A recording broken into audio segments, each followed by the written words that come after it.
Right M YouTube চ্যানেলে সবাইকে স্বাগতম জানাই। আজকে আমি এনটিপিসি এবং গ্রুপ ডি পরীক্ষার জন্যে কিছু অঙ্ক করাচ্ছি। এই অঙ্কগুলো পরীক্ষাতে বারবার আসে। দেখো প্রথম অঙ্কটা কি বলেছে, কোনো ক্রিকেট খেলোয়াড় সপ্তদশ বারের খেলায় 85 রান করেছে। সপ্তদশ মানে 17তম খেলায় 17তম ম্যাচে কি করেছে, 85 রান বানিয়েছে। ওকে, 17তম ম্যাচে 85 রান বানিয়েছে। তার রানের গড় পূর্বের 16 বারের থেকে গড়ের অপেক্ষা 3 বাড়ল। 17 বার খেলার পর তার রানের গড় কী হলো? এই টাইপের অঙ্ক যখনই আসবে তোমরা অন্য কোনো নিয়মে করতে যাবে না, একদম শর্ট ট্রিকে 1 মিনিট। দেখো কত, 17 বার খেলার পর মানে 17 বারের পর কি বলেছে, রানের গড়। যেটা বলবে সেটা প্রথম লিখবে 17, ঠিক আছে। এর থেকে 1 মাইনাস করবে,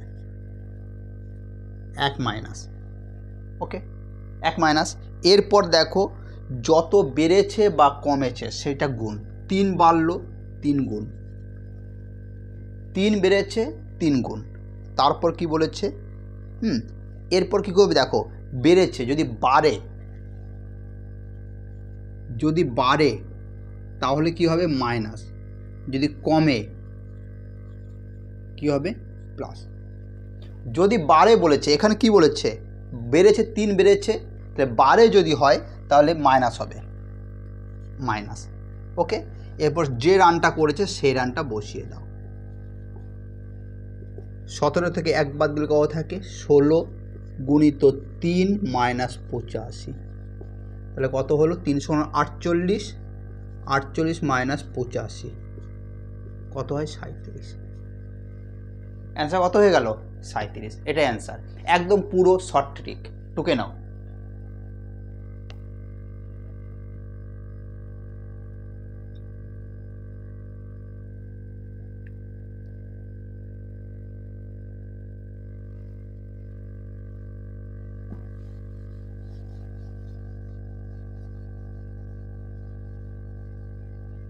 এর পরের অঙ্কটা দেখো, একই টাইপের অঙ্ক। কীরকম, কি বলেছে, একজন ব্যাটসম্যান 11তম ইনিংস পর্যন্ত একটি নির্দিষ্ট গড় রান ছিল, 12তম ইনিংসে 90 রান করেছে। 12তম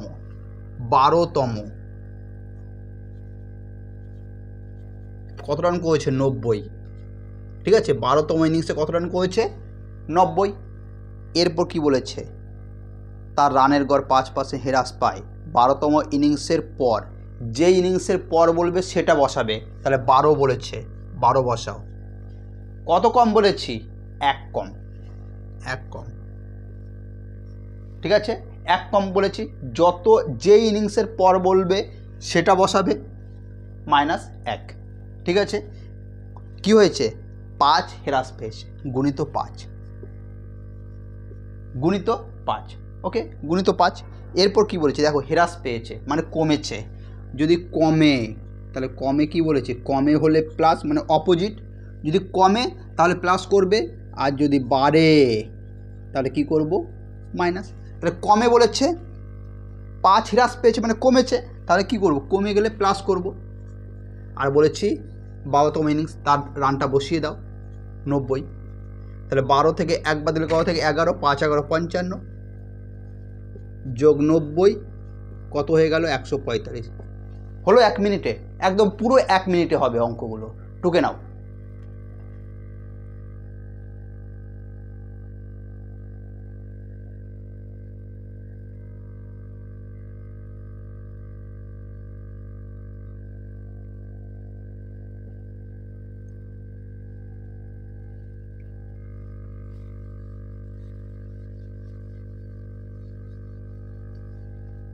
এর পরের অঙ্কটা দেখো কি বলেছে। এর পরের অঙ্কটা বলেছে, একটি ক্রিকেট খেলায় প্রথম 10 ওভারে রানের গড় ছিল 3.2।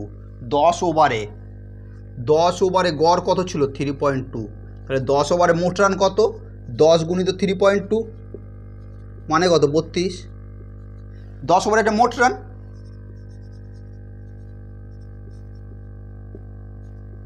মোট রান 32। বলেছে 282 রান তুলতে বাকি 40 ওভারে রানের গড় কত হবে? 282 করতে হবে। তাহলে 282-র মধ্যে কত করে দিয়েছে? অলরেডি 32, বাকি থাকে কত? 250। কত ওভারে করতে হবে? 40 ওভারে, 40। তাহলে 40 এখানে বসাও, 0 0, 4 6 24, 4 2 আর 4 5 25, 6.25। তাহলে 40 ওভার রানের গড় কত হতে হবে? 6.25। এটাই অ্যান্সার, একদম সঠিক। টুকে নাও।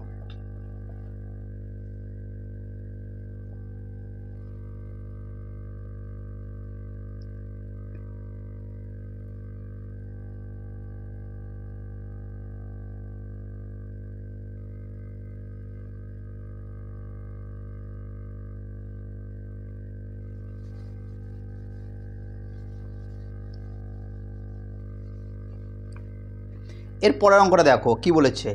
একজন বোলার বোলিংয়ের গড় 12.4, 26 রান দিয়ে 5 উইকেট নেওয়ার পর তার গড় 0.4 হ্রাস পায়। শেষ ম্যাচের আগে তার সংগৃহীত উইকেট সংখ্যা কত ছিল? দেখো কীভাবে করছি।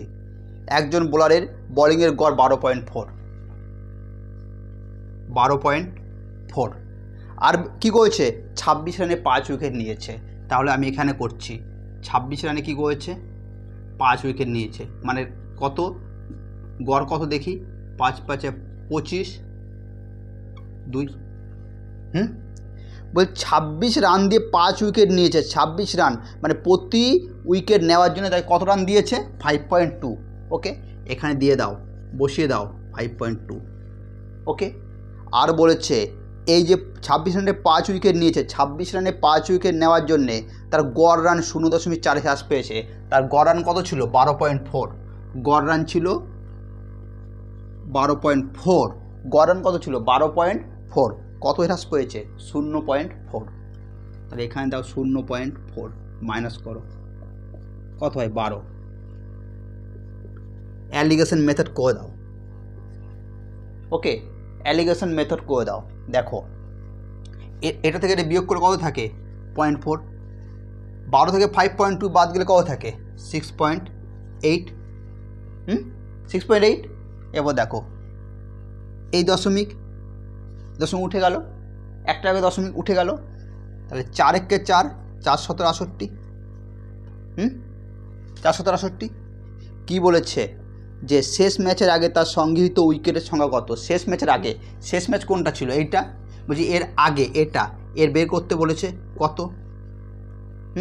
আর শেষ ম্যাচে কী বলেছে? 26 রানে 5 উইকেট নিয়েছে। তাহলে 1 সমান কী বলতে পারি? 5। 1 সমান 5 বলতে পারি, 1 সমান 5 বলতে পারি। তাহলে 17 সমান কত? 17 সমান 17 গুণিত 5, 85। এটা বের করতে বলেছে, কত বের হলো? 85। তাহলে উইকেটের সংখ্যা কত? উইকেটের সংখ্যা কত? উইকেটের সংখ্যা তাহলে 85। কি বলেছে? তার সংগৃহীত উইকেটের সংখ্যা কত ছিল শেষ ম্যাচের আগে? তাহলে শেষ ম্যাচ এটা ছিল, এর আগের ম্যাচ এইটা, এটাতে কত উইকেট পেয়েছে? 85। উইকেটের সংখ্যা কত? 85। ওকে, এটা অ্যান্সার। ওকে, এইরকম ভিডিও পেতে বন্ধুরা তোমরা আমার চ্যানেলটাকে অবশ্যই সাবস্ক্রাইব করে রাখো।